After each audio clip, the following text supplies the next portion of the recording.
ধৈর্য ধরো, হতাশ হইও না। যেটা তোমার সেটা একান্ত তোমার।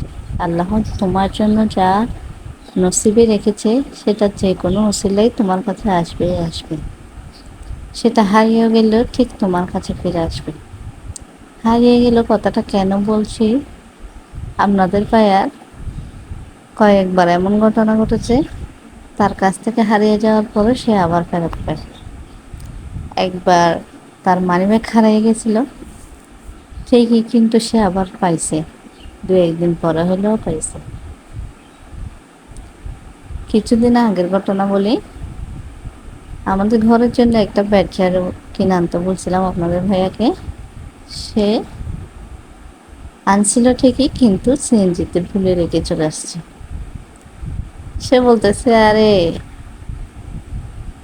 পুরো পথ আনি, এখানে আসি হারাই ফেললাম। আসলে তাকে বলতেছে যে টাকা যেটা তোমার নসিবে আছে সেটা তোমার কাছে অবশ্যই আসবে। আর তোমার কাছে ছিল না মনে করো, সেজন্য তুমি পাও নাই। আপনার জন্য যেটা লিখে রাখছে সেটা ঠিক আপনার কাছে আসবেই আসবে। আজকে শুনলাম সে বেচারাটা সিএনজির পিছনেই ছিল। সে সিএনজির মালিককে চেনার পর যখন বলছে, তিনি বললেন, কই আমি তো জানি না। খুঁজে দেখার পর দেখলো যে ওইটা সিএনজির পিছনের মধ্যে থেকেই গেছে। আসলে হারিয়ে যাওয়া জিনিসগুলো ফিরে পেলে কিন্তু অনেক ভালো লাগে। কিন্তু আপনার যেটা আপনার নসিবে আছে ওটা ঠিকই আপনার কাছে আসবে আসবে।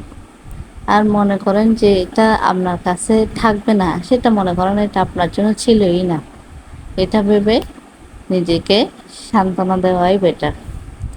যাক, অনেক কথা বলে ফেলছি। সবাই কেমন আছেন? আমি আল্লাহর অশেষ রহমতে অনেক ভালো আছি। আজকে তেমন বেশি কিছু রান্না করবো না।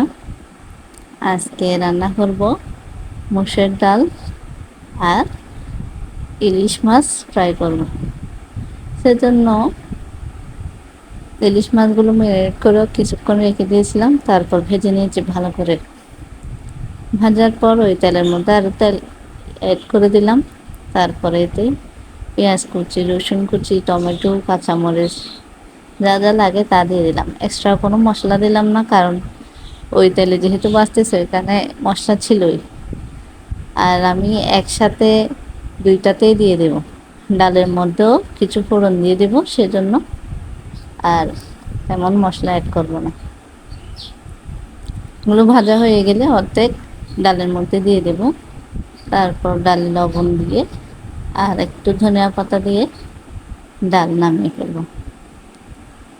এদিকে আমার ইলিশ মাছ ভাজা হয়ে গেলে আর একটু পরিবেশন করে নেব আর কি।